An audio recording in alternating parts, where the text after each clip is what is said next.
Voilà, l'invité politique de Territoire d'Info, deuxième partie de l'émission avec la presse quotidienne régionale, les télés locales de France, le réseau Via Télévision, les Indes radios, 130 radios territoriales qui sont nos partenaires, et TV5 Monde. Et l'invité politique ce matin, je vous le disais, sur ce plateau en direct, c'est Nicolas Bay. Bonjour Nicolas Bay, vous êtes député européen du Rassemblement National, nul ne l'ignore. Merci d'être avec nous ce matin. C'est Oriane Mancini pour Public Sénat qui vous co-interviewe ce matin. Bonjour Oriane. Et Pascal Jalabert du groupe EBRA, vous dirigez le bureau parisien de ce groupe de journaux quotidiens nationaux, et c'est les dernières nouvelles d'Alsace que vous représentez ce matin. Nicolas Bay, votre interview sera rediffusée sur les sites internet justement de toute la presse quotidienne régionale à partir de 10h ce matin. On démarre avec l'actualité, c'est ce référendum. Donc pour sortir de la crise des Gilets jaunes, Emmanuel Macron serait tenté de convoquer un référendum le 26 mai prochain, jour des élections européennes. Est-ce que c'est une bonne idée pour vous L'idée d'un référendum en soi, pourquoi pas? La question c'est un référendum quand et un référendum sur quoi? Sur quel sujet on sait à peu près si ça a lieu le 26 mai. Est-ce que ça a du sens de le faire le jour des élections européennes, quand Emmanuel Macron nous a dit depuis 1 an et demi que les européennes étaient un sujet absolument essentiel, que l'Europe était un sujet fondamental, et il va essayer donc d'occulter en quelque sorte le grand débat européen, qui est un vrai débat. Il défend le fédéralisme, nous on défend l'Europe des nations, c'est deux visions qui s'affrontent, et en fait ce débat européen va être totalement parasité par un référendum qui porterait de surcroît sur des questions institutionnelles, parce que c'est ça le sujet. Est-ce que ça a du sens de faire un référendum ? Les questions proposées pourraient être issues du grand débat national. Hein. Oui, mais on voit bien. Écoutez, moi, je ne juge pas de ce qu'il y aura dans le référendum, s'il y en a un, mais on voit que l'idée derrière, c'est de nous refourguer en quelque sorte ce qui était dans sa réforme constitutionnelle, c'est-à-dire la réduction du nombre de parlementaires, c'est-à-dire peut-être une dose de proportionnel, peut-être une dose un peu homéopathique d'ailleurs, de proportionnel, peut-être la reconnaissance du vote blanc. Tout ça, tout le monde est d'accord. Mais qu'est-ce que vous dites? Que les vraies questions ne seront pas posées? Celles sur la fiscalité, le pouvoir d'achat, c'est ça? Encore une fois, moi, je ne juge pas de ce qui sera décidé, mais il y a des grands sujets fondamentaux sur lesquels les Français veulent s'exprimer. La question du modèle économique, la question du libre-échange transcontinental qui aboutit à des inégalités très profondes, qui aboutit à la concurrence déloyale, la question migratoire qui est un grand sujet tabou en France. Les Français veulent pouvoir s'exprimer sur la question de l'immigration et sur toutes ses conséquences. La question de l'Europe, mais au sens large, c'est-à-dire quelle Europe? Est-ce qu'on continue avec les pouvoirs considérables de la Commission européenne contre les nations? Ça, c'est des sujets sur lesquels les Français voudraient pouvoir s'exprimer. Alors c'est plus compliqué à mettre dans un référendum. Un référendum est quand même régi par des règles. C'est plus compliqué, les questions. Mais c'est pour ça que si c'est une opération de communication d'Emmanuel Macron pour faire croire qu'il entend les Français en passant quelques réformes institutionnelles qui font largement consensus et qui pourraient être adoptées très facilement par une simple loi ou par le Congrès, je crois que ça n'a pas beaucoup de sens. Donc vous dites que c'est une opération de communication ? Je le crains comme le grand débat. Le grand débat, ça a commencé, il nous dit on va faire un grand débat, on va pouvoir parler de tout, et puis il ferme toutes les portes au fur et à mesure, et on s'aperçoit finalement qu'il ne fait qu'expliquer sa politique, il a le droit de le faire, c'est pas illégitime, il fait de la pédagogie, comme il dit, en expliquant le sens de son projet, mais ce que les Français attendent, c'est un changement de cap. Aujourd'hui, s'il y a 80% ou 70% des Français qui sont en désaccord avec sa politique, ça nécessiterait qu'il change d'orientation, et ça, il ne veut évidemment pas le faire. Pascal Jalabert. Si vous aviez un référendum à faire, quelles questions poseriez-vous ? On pourrait, par exemple, demander aux Français, sur la question migratoire, est-ce que vous voulez stopper toute nouvelle immigration ou poursuivre avec aujourd'hui 260 000 entrées légales par an, auxquelles s'ajoutent 110 000 demandeurs d'asile, auxquels s'ajoutent 50 ou 60 000 mineurs isolés, dont on sait qu'au moins la moitié ne sont pas des mineurs. Voilà, ça c'est des vrais sujets. Et sur l'Europe, est-ce qu'on organise une renégociation des traités européens pour en finir avec à la fois un fonctionnement opaque, antidémocratique, punitif, on le voit d'ailleurs aujourd'hui avec la question du Brexit. Mais ça c'est l'objet de la campagne européenne. Oui, Nicolas Bay, pas besoin d'un référendum. Mais c'est pour ça que moi je crois qu'il faut que le débat européen ait lieu à la fois sur les orientations politiques et sur le fonctionnement aussi de l'Union européenne. On ne peut pas faire l'impasse sur ces questions. Et puis si Emmanuel Macron veut faire un référendum, qu'il le fasse sur des vrais sujets et qu'il le fasse peut-être le moment venu et pas en même temps que les Européennes. C'est-à-dire oui un référendum mais pas le 26 mai, c'est ça votre position? Honnêtement, on ne peut pas poser des questions sur tout et n'importe quoi et avoir des débats qui se multiplient et qui vont empêcher le débat européen d'avoir lieu de façon normale. Donc pour vous, les Européennes, ce n'est pas un référendum sur la politique d'Emmanuel Macron, c'est européen. Je pense que les Français vont se saisir des élections européennes pour dire ce qu'ils pensent de la politique d'Emmanuel Macron et ils auront raison de le faire.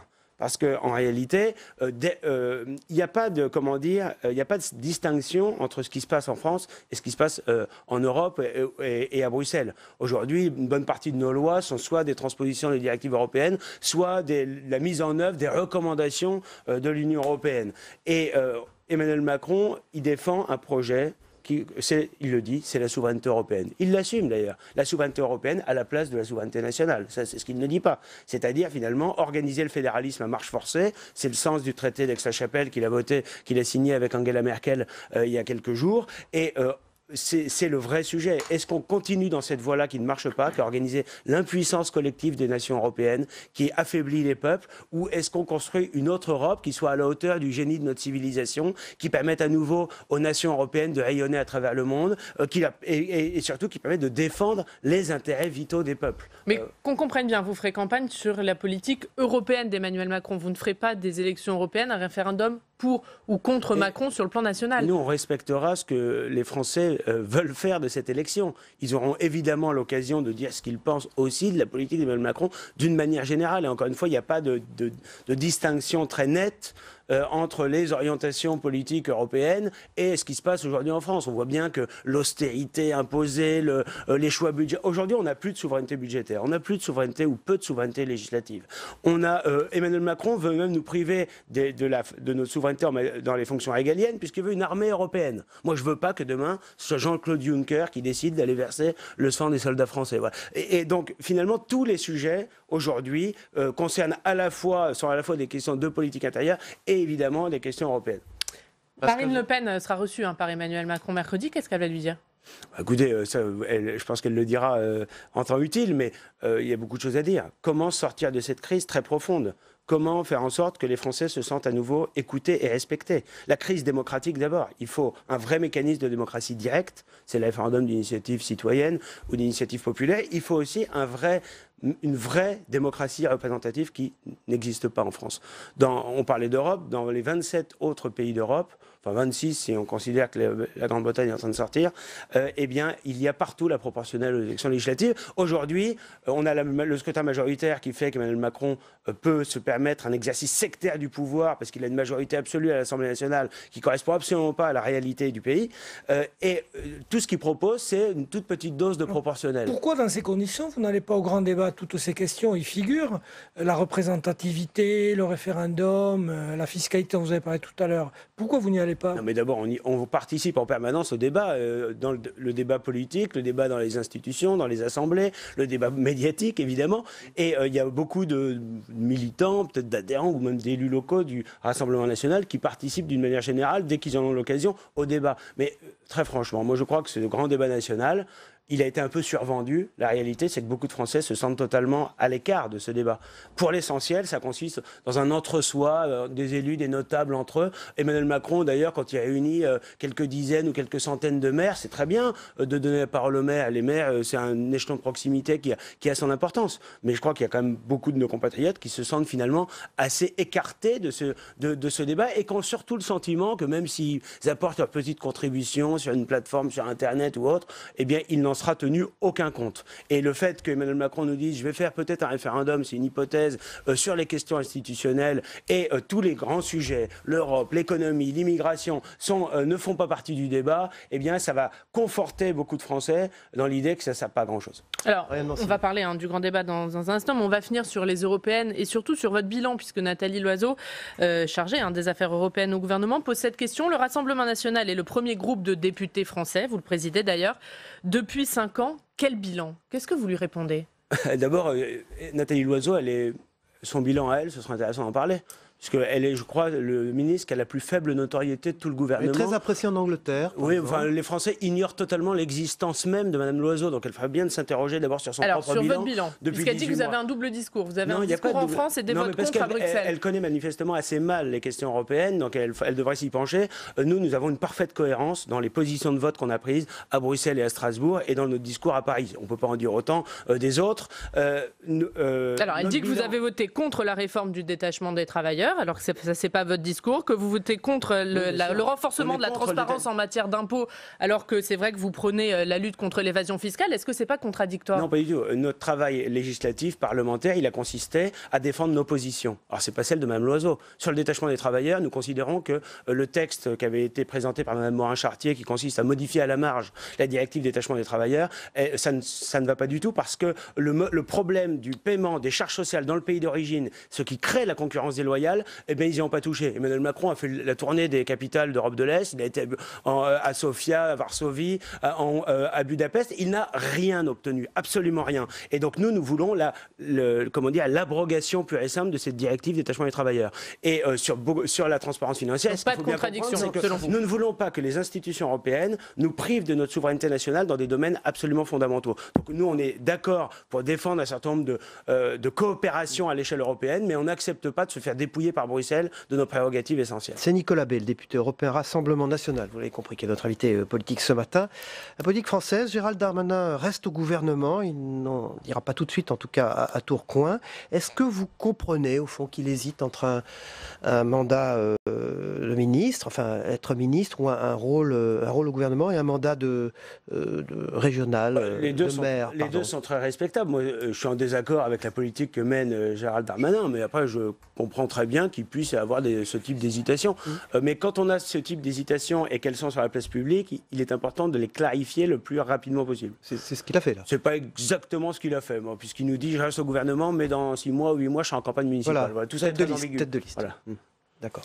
Emmanuel Macron va cet après-midi à Ivry-Courcouronnes en banlieue, jeudi en Saône-et-Loire. C'est bien au fond qu'il aille voir les maires, qu'il aille voir les populations des différents territoires. Oui, mais vous savez, il y a des campagnes électorales en France, tous les 5 ans, pour la présidentielle et législative, et puis il y a le moment où on exerce les responsabilités. Mais justement, on reproche aux élus d'aller serrer les mains en campagne, et puis on ne les revoit plus pendant 5 ans.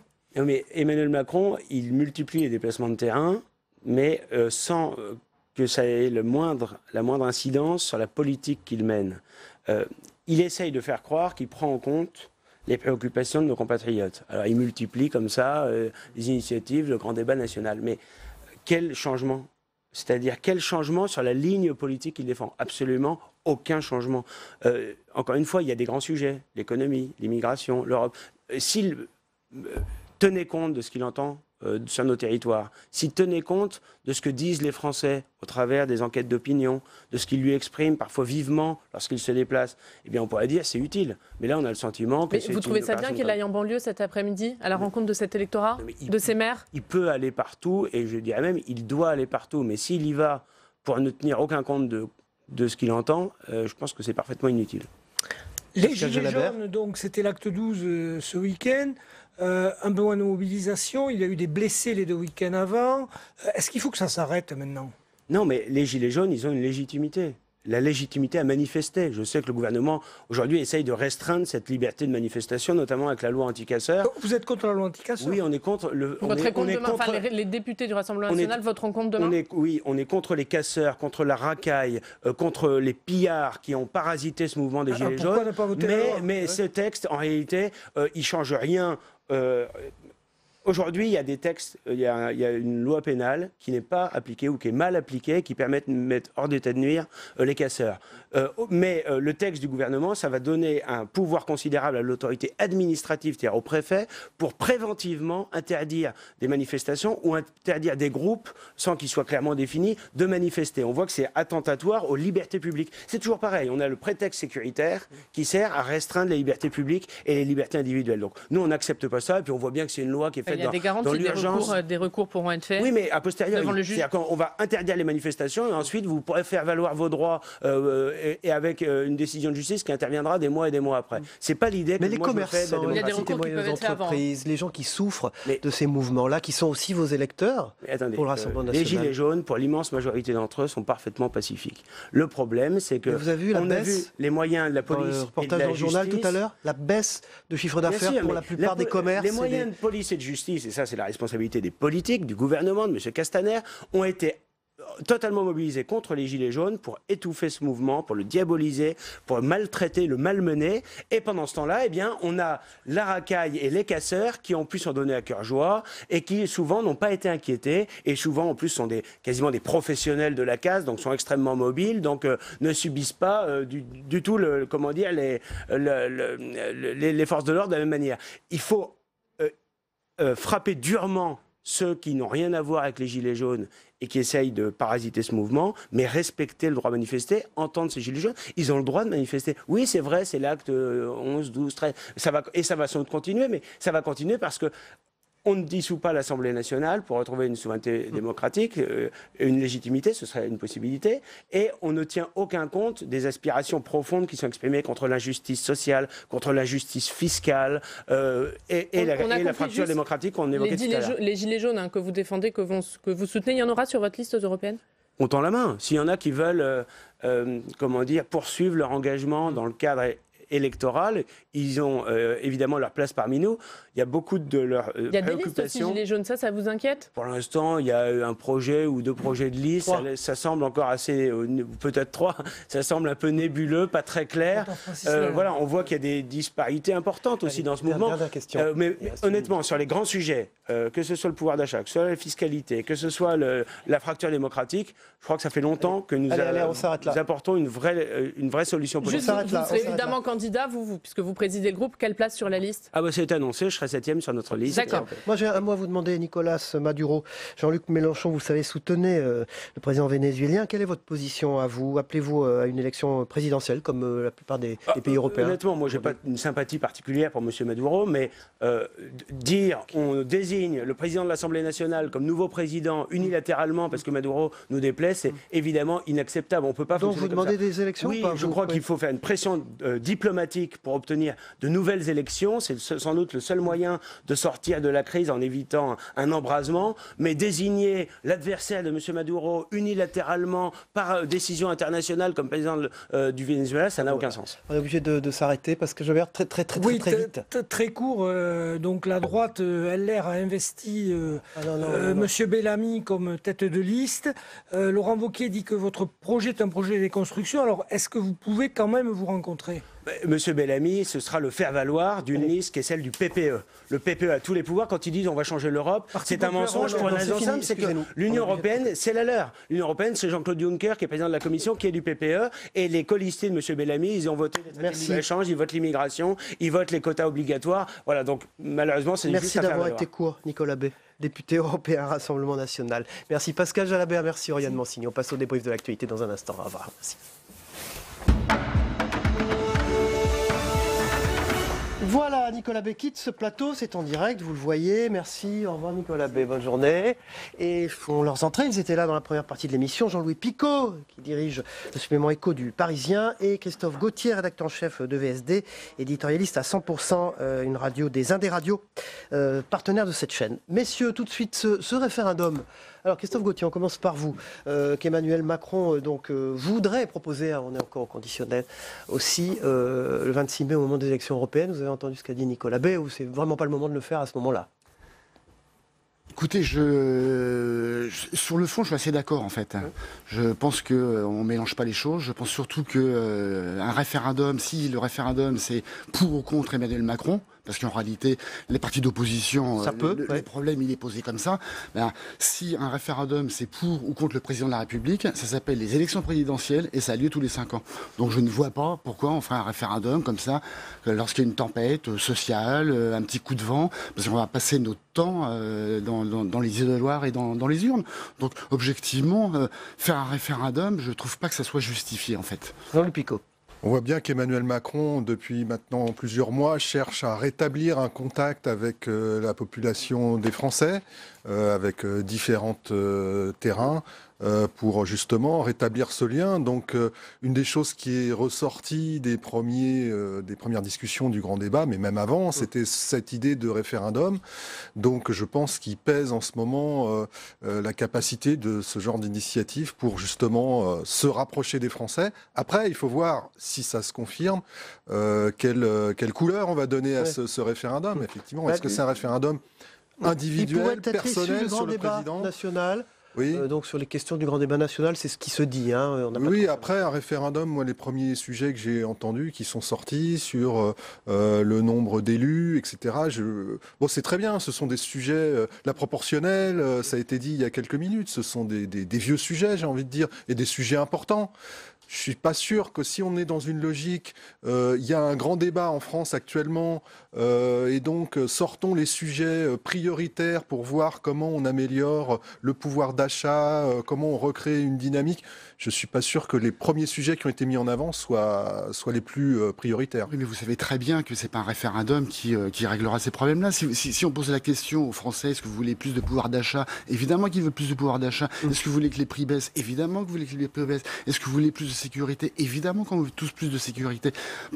Pour autant, je pense qu'il y a des rendez-vous qui sont réglés sur la vie démocratique de notre pays, et que un référendum, on sait combien c'est dangereux pour celui qui pose la question, et on sait combien les Français passent leur nerf lorsqu'on organise un référendum. C'est pour ça que je pense que c'est une réponse d'Emmanuel Macron, encore une fois, pour reprendre contact, et que les premiers qui sont sortis, ce sont des sujets qui l'engagent pas tellement finalement. Hein.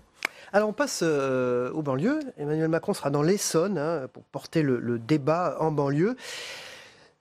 Une étude indique quand même que les moins de 30 ans ne sont pas du tout intéressés par le grand débat national. Donc je pense que c'est un mouvement du président de la République pour essayer aussi, à travers ce premier déplacement à l'occasion du grand débat en Essonne, de remobiliser les jeunes. Alors pourquoi ils ne sont pas du tout intéressés, à votre avis, Christophe Gauthier ?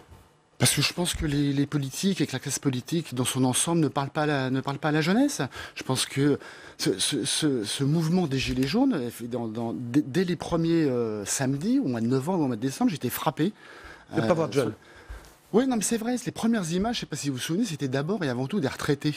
Je me souviens de gens qui étaient, des gens qui n'étaient plus actifs et qui se battaient en disant que les pensions qu'on reçoit mensuellement ne permettent plus de vivre décemment. Donc il n'y a pas de jeunes. Alors.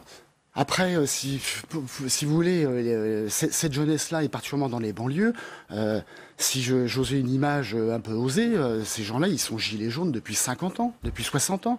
Enfin, ils sont délaissés. Vous voulez dire qu'ils ne participent pas au grand débat national parce qu'ils sont dans le grand débat depuis longtemps? Je pense qu'ils sont à la fois dans le débat et hors débat. Il y a eu combien de plans banlieues depuis 40 ans. Il y a eu combien de promesses qui ont été faites et rien n'a changé. Donc je pense que là, on s'adresse à des gens qui sont complètement désabusés et qui ne croient plus du tout dans la parole des politiques.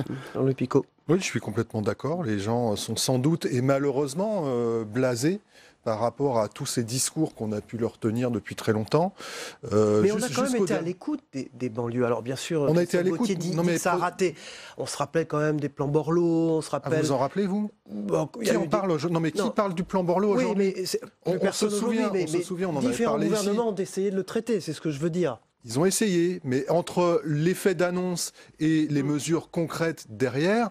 Encore une fois, prenons le dernier en date, le plan Borloo. On se souvient qu'à peine il était présenté, il y avait déjà une polémique et qu'on l'a rangé dans un tiroir. Alors il y a sans doute des choses concrètes. Emmanuel Macron, là, récemment. Le dernier qui a été présenté, le plan Borloo, il y a quoi? Il y a 6 mois de ça, peut-être moins. Donc on se souvient qu'on avait dit, parce que Emmanuel Macron, alors que lors de la campagne, c'était quand même quelque chose qui mettait en avant les jeunes. Je parle pas... François Hollande, en son temps, là, il a totalement oublié, les jeunes, une priorité, etc.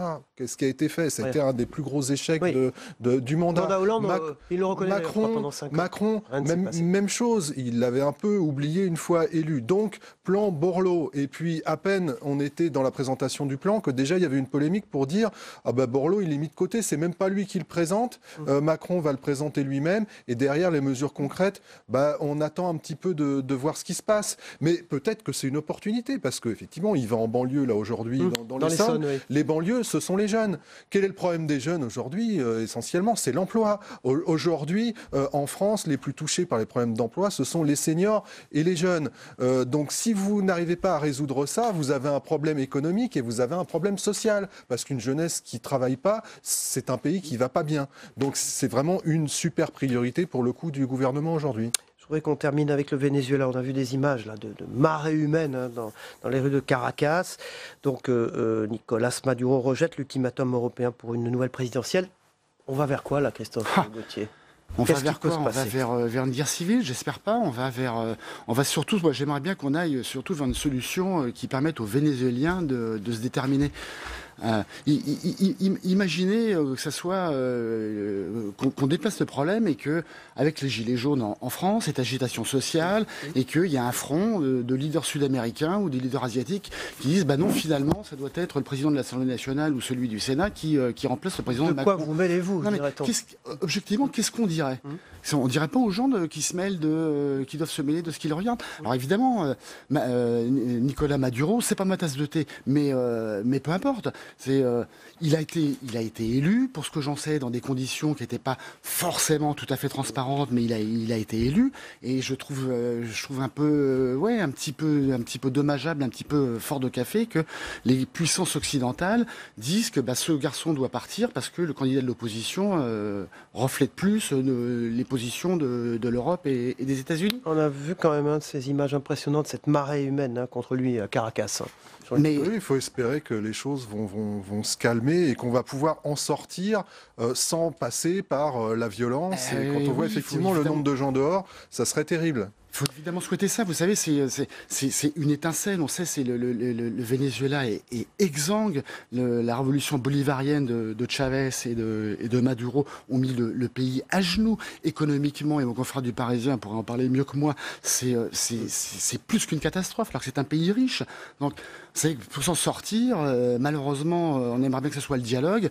J'ai bien peur que la rue ne s'enflamme et qu'il y ait des morts. Éditorialiste à 100% radio, oui. Une radio du sud de la France, la plus grosse radio régionale affiliée aux Indes-Radios qui sont nos partenaires.